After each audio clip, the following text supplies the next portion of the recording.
Saya Teresia Triranti dengan NPM Mandiri 02 akan menjelaskan materi tentang perubahan sosial dan budaya.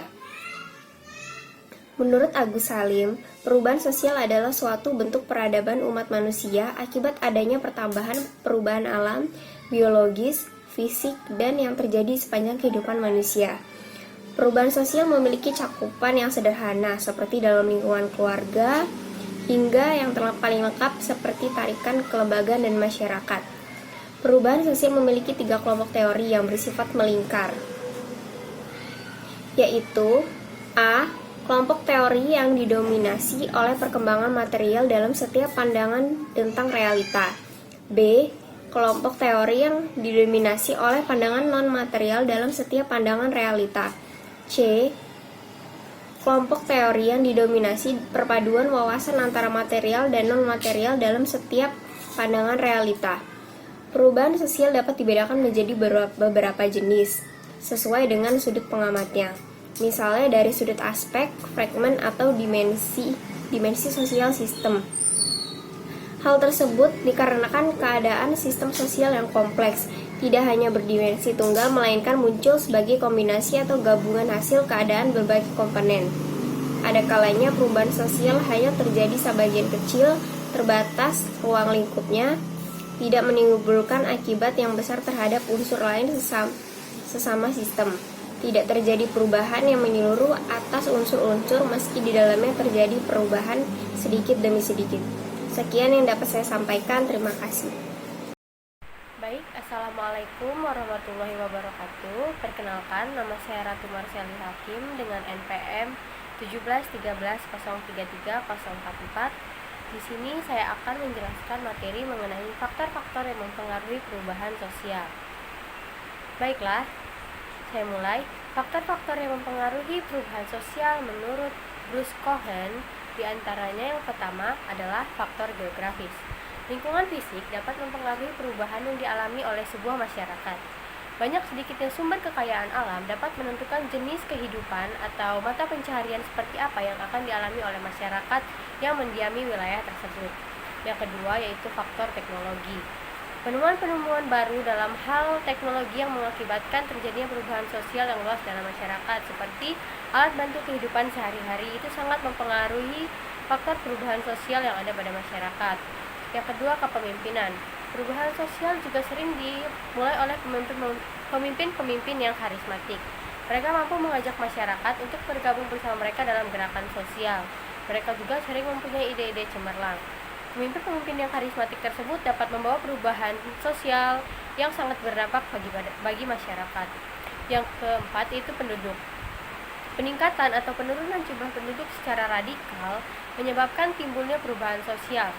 Peningkatan dalam jumlah penduduk bisa memaksa timbulnya penemuan-penemuan baru di dalam teknik produksi.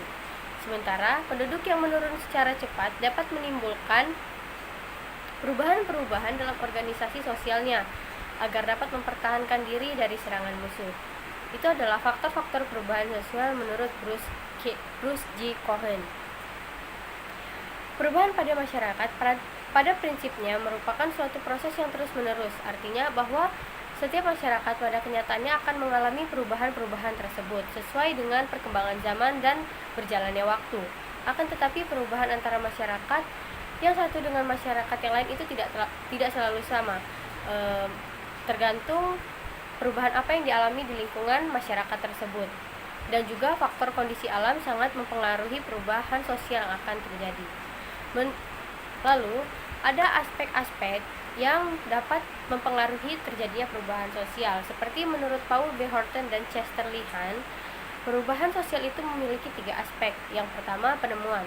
Penemuan adalah suatu tambahan pengetahuan terhadap bendaharaan pengetahuan dunia yang telah diverifikasi. Artinya, penemuan adalah suatu hal yang dapat mempengaruhi perubahan sosial yang akan menimbulkan banyak sekali perubahan-perubahan yang signifikan yang terjadi di dunia karena penemuan tersebut telah diverifikasi atau telah disahkan dan diterima oleh masyarakat tentunya.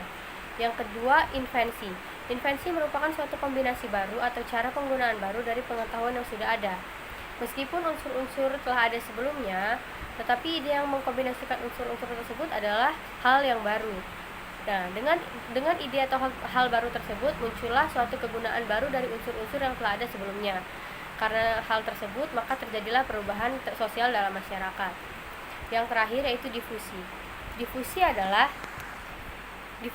penyebaran budaya dari satu masyarakat ke masyarakat yang lain. Difusi ini terjadi apabila adanya kontak atau interaksi antara masyarakat tersebut. Jadi difusi ini nih perubahan yang baru di mana terjadinya karena adanya kontak atau interaksi antara dua masyarakat. Nah, difusi ini nih bisa menghasilkan unsur-unsur budaya baru, dan difusi ini tuh bisa diterima atau ditolak oleh masyarakat yang menerima perubahan tersebut. Baiklah, sekian presentasi yang dapat saya sampaikan. Apabila ada kesalahan kata, saya mohon maaf, dan apabila ada kekurangan, saya mohon ampun. Terima kasih atas perhatiannya. Wassalamualaikum warahmatullahi wabarakatuh. Baik, Assalamualaikum warahmatullahi wabarakatuh. Saya Muhammad Abdul Kurniawan dan NPM 1713033002. Pada kesempatan kali ini akan menjelaskan mengenai proses perubahan sosial. Menurut Paul B. Horton dan Kester L. Hahn, bahwasanya proses perubahan sosial itu selalu terjadi berulang-ulang. Kemudian pada prosesnya perubahan sosial terdiri menjadi 3, yaitu yang pertama penemuan, ada invensi, dan juga difusi. Yang pertama penemuan. Penemuan adalah sebuah tambahan pengetahuan yang bermanfaat bagi masyarakat. Jadi penambahan pengetahuan baru ini akan bermanfaat bagi masyarakat apabila dijadikan suatu perubahan dan digunakan dalam jumlah yang besar, serta dimanfaatkan untuk pengembangan teknologi dan informasi di masyarakat tersebut. Kemudian yang kedua ada invensi, yaitu penggunaan baru atau manfaat baru dari penemuan yang telah ada sebelumnya. Jadi dari penemuan yang telah ada sebelumnya itu dicari lagi kegunaan-kegunaan dan manfaat-manfaat dari penemuan itu, sehingga tercipta kegunaan yang baru. Invensi ini dapat dibagi menjadi 2, yaitu invensi material dan juga invensi sosial. Invensi material yaitu sebuah invensi yang melibatkan kegunaannya pada benda-benda materi seperti mobil, telepon, pesawat terbang, dan lain-lain. Kemudian untuk invensi sosial itu melibatkan faktor-faktor sosial dalam masyarakat seperti pemerintahan dan perusahaan. Dan yang terakhir ada difusi. Difusi ini adalah penyebaran unsur-unsur budaya dalam satu masyarakat ke masyarakat yang lainnya. Jadi perubahan ini akan terjadi atau difusi ini akan terjadi apabila masyarakat antar masyarakat tersebut saling berhubungan satu sama lainnya. Kemudian difusi ini dapat dibagi menjadi 2, yaitu difusi intermasyarakat dan difusi antar masyarakat. Difusi intermasyarakat adalah sebuah penyebaran unsur-unsur budaya yang terjadi dalam satu kelompok masyarakat saja. Kemudian difusi antar masyarakat itu penyebaran unsur-unsur budaya yang terjadi antara satu kelompok dengan kelompok yang lainnya. Jadi terdiri dari 2 kelompok. Mungkin cukup sekian presentasi dari saya. Terima kasih. Saya Slamet Aziz dengan NPM 1713033016 akan menjelaskan pemaparan materi selanjutnya tentang kondisi keruangan dari Kelurahan Sukarame. Kelurahan Sukarame merupakan salah satu kelurahan di Kecamatan Sukarame, Kota Bandar Lampung. Di Kelurahan Sukarame terdiri dari 2 lingkungan, yaitu lingkungan pertama terdiri dari 21 RT dan lingkungan kedua terdiri dari 10 RT. Di Kelurahan Sukarame itu sendiri berbatasan langsung di sebelah utara dengan Kelurahan Waidadi dan Koprijaya, di sebelah selatan berbatasan dengan Sukabumi Indah dan Sukabumi, di sebelah timur berbatasan dengan Sukarame Baru, dan sebelah barat berbatasan dengan W. Halim Permai. Yang kedua yaitu tentang lahirnya Kelurahan Sukarame. Lahirnya Kelurahan Sukarame tidak terlepas dari Perda Nomor 3 Tahun 1982 yang mengatur tentang perubahan batas Kota Tanjung Karang dan Teluk Betung. Dalam perda ini menyatakan bahwa Kecamatan Sukarame yang awalnya masuk dari Kecamatan Kedaton dipisah menjadi 3 wilayah administrasi, yaitu Kelurahan Sukarame, Kelurahan Waidadi, dan Koprijaya. Selanjutnya, berdasarkan pada Keputusan Gubernur Kepala Daerah Tingkat 1 Lampung Nomor 110 Tahun 1992, Kecamatan Sukarame dimekarkan lagi menjadi 6 kelurahan, yaitu sebagai berikut. Yang pertama, Kelurahan Sukarame, Kelurahan Waidadi, Kelurahan Sukarame Baru, Kelurahan Waidadi Baru, Kelurahan Koprijaya, dan Kelurahan Kopriraya. Kelurahan Sukarame merupakan pusat dari pemerintahan Kecamatan Sukarame.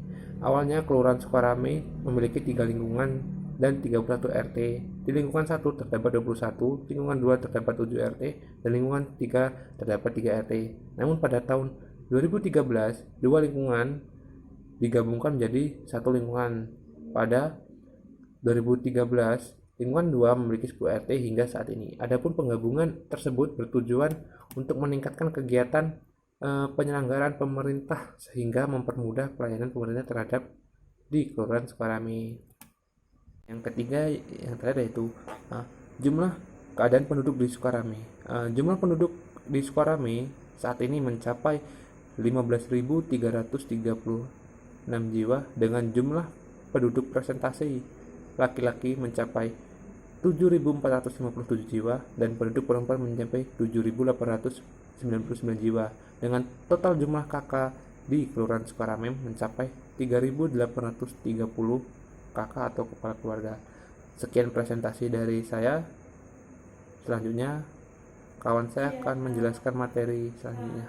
Assalamualaikum warahmatullahi wabarakatuh. Perkenalkan, saya Risa Delia dengan NPM 1713-033007 akan membahas mengenai perubahan sosial budaya di Kelurahan Sukarame. Yang pertama, budaya gotong royong. Masyarakat Kelurahan Sukarame itu melakukan kegiatan gotong royong pada Jumat dan Minggu pagi hari. Berdasarkan hasil wawancara, dikatakan bahwa budaya gotong royong tersebut mulai jarang dilakukan dan juga hanya sedikit warga yang ikut. Mengapa? Karena banyak warga yang sedang bekerja pada pagi hari tersebut dan juga adanya perbedaan kepentingan. Kemudian yang kedua, adanya perubahan kehidupan masyarakat. Masyarakat itu beralih fungsi dari yang tadinya pertanian menjadi non-pertanian, mulai adanya perdagangan dan juga jasa. Kemudian yang ketiga itu mengenai perubahan jumlah penduduk pada masyarakat Kelurahan Sukarame. Meskipun perubahan jumlah penduduk tersebut tidak signifikan karena kadang bertambah dan juga kadang berkurang, hal tersebut mengalami perubahan jumlah penduduk tersebut berubah-berubah setiap tahunnya. Kemudian yang keempat itu mulai terciptanya kegiatan ekonomi baru dan mulai berkembang. Kegiatan ekonomi baru tersebut itu seperti mulai adanya kos-kosan, mulai adanya fotokopian, mulai adanya laundry, dan juga lain sebagainya. Mungkin itu saja yang dapat saya sampaikan. Terima kasih. Wassalamualaikum warahmatullahi wabarakatuh. Assalamualaikum warahmatullahi wabarakatuh. Saya Ulfa Diana dengan ujung NPM 33 akan menjelaskan mengenai bentuk perubahan sosial budaya di Kelurahan Sukarame, yaitu yang pertama ada perubahan evolusi dan revolusi. Perubahan evolusi yaitu perubahan sosial yang terjadi dalam proses lambat dan dalam waktu yang cukup lama.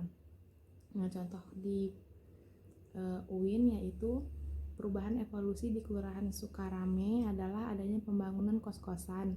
Hal tersebut merupakan bentuk penyesuaian masyarakat terhadap berdirinya UIN guna memanfaatkan lahan untuk memenuhi kebutuhan hidup. Yang kedua ada perubahan revolusi, yaitu perubahan yang berlangsung secara cepat dan tidak ada kehendak yang direncanakan sebelumnya. Contoh dalam perubahan di Sukarame yaitu dibangunnya pos keamanan di setiap titik rawan seperti pencurian dan kenakalan remaja. Hal ini dikarenakan remaja yang ada di kelurahan tersebut banyak yang melakukan perbuatan yang tidak senonoh seperti seks bebas.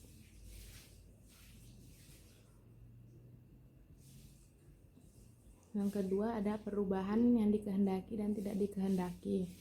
Yang pertama yaitu perubahan yang dikehendaki ialah perubahan yang direncanakan. Contohnya di Kelurahan UIN yaitu adanya pembangunan untuk tempat kos-kosan, bahwa ada hubungannya dengan mahasiswa maupun mahasiswa yang menempuh pendidikan di UIN. Sedangkan yang kedua yaitu perubahan yang tidak dikehendaki, yaitu perubahan yang tidak direncanakan. Contohnya, semakin padatnya penduduk yang berada di Kelurahan Sukarame diakibatkan oleh banyaknya tempat kos-kosan di sekitaran UIN. Yang ketiga yaitu perubahan kecil dan besar. Perubahan kecil dan besar memiliki batas-batas yang relatif. Perubahan kecil yaitu diartikan perubahan yang terjadi pada unsur struktur sosial dan tidak membawa pengaruh langsung yang berarti bagi masyarakat. Contohnya yaitu berkembangnya komunitas-komunitas kecil. Yang kedua yaitu perubahan besar adalah sebuah perubahan yang terjadi pada unsur-unsur struktur sosial yang memberi pengaruh langsung dan berarti bagi masyarakat. Contohnya yaitu pemukiman yang dulu lahannya pertanian beralih ke pemukiman perumahan serta bangunan lainnya. Sekian yang dapat saya sampaikan. Terima kasih. Assalamualaikum warahmatullahi wabarakatuh. Perkenalkan, nama saya Wahyu Natika dengan ujung NPM 05. Di sini saya akan menjelaskan mengenai dampak positif dan dampak negatif terhadap pembangunan UIN yang ada di lingkungan Kelurahan Sukarame. Di sini ada dua dampak positif dan negatifnya. Dampak positifnya yang pertama adalah bagi masyarakat umum. Jadi adanya UIN, masyarakat sekitar merasakan adanya dampak baik setelah berdirinya Universitas Islam Negeri di Lampung. Khususnya dalam segi perekonomian, banyaknya masyarakat mendirikan kos-kosan mahasiswa untuk mahasiswa yang datang dari luar daerah Lampung. Yang kedua adalah pedagang kecil. Di sini, menurut Bapak Anwar, dampak ini terasa bagi masyarakat pedagang yang terutama adalah pedagang geprek yang sudah menjamur di jalur menuju UIN. Selain itu ada juga pedagang-pedagang lainnya, akan tetapi yang sangat mencolok adalah pedagang geprek. Nah, untuk dampak negatifnya berbanding terbalik dengan dampak positifnya. Dampak negatifnya sangatlah banyak yang kami peroleh, yaitu ada dari segi sampah, lalu lintas, keamanan, dan kenakalan remaja. Untuk sampah, dengan kedatangan penduduk khususnya di area kos-kosan mahasiswa, banyaknya penumpukan sampah. Hal itu disebabkan oleh kurangnya fasilitas yang diberikan oleh pemilik kos-kosan mengenai kebersihan lingkungan sehingga masyarakat membuang sampah sembarangan. Masyarakat tersebut khususnya adalah mahasiswa. Yang kedua adalah lalu lintas. Sering terjadi kemacetan dimulai dari pukul 7 sampai dengan pukul 8:30 dikarenakan masyarakat memulai aktivitas kerja. Titik kemacetan terdapat di Jalan Sabesi di perempatan ke jalur 2 menuju UIN.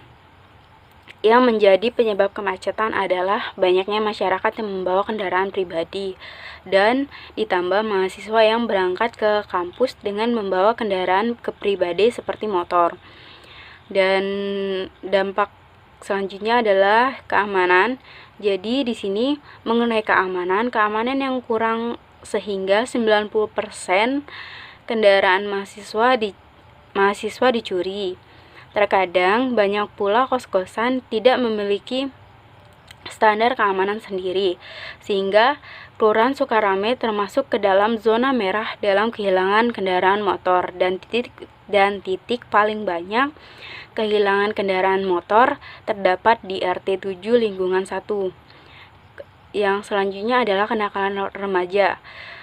Pelaku utama dalam hal ini adalah mahasiswa yang ada di sekitaran Kelurahan Sukarame. Banyaknya mahasiswa melakukan hal-hal yang tidak sepantasnya mereka lakukan, seperti seks bebas, sehingga selaku pemimpin dari Kelurahan Sukarame, Bapak Anwar mendirikan sebuah pos keamanan di titik rawan yang sering terjadi pada saat mahasiswa melakukan seks bebas. Jadi menurut Bapak Anwar, beberapa bulan yang lalu terdapat 3 pasangan yang tertangkap. Tidak hanya 3 pasangan, bahkan jika ditotalkan dari kejadian sebelum-sebelumnya, terdapat beberapa ratusan pasangan yang diadili atau yang ketahuan dan dibawa ke Kelurahan Sukarame. Jalur yang mereka tempuh, ada yang dipanggil orang tuanya sehingga berdamai di tempat tersebut. Sekian dari saya. Terima kasih. Wassalamualaikum warahmatullahi wabarakatuh.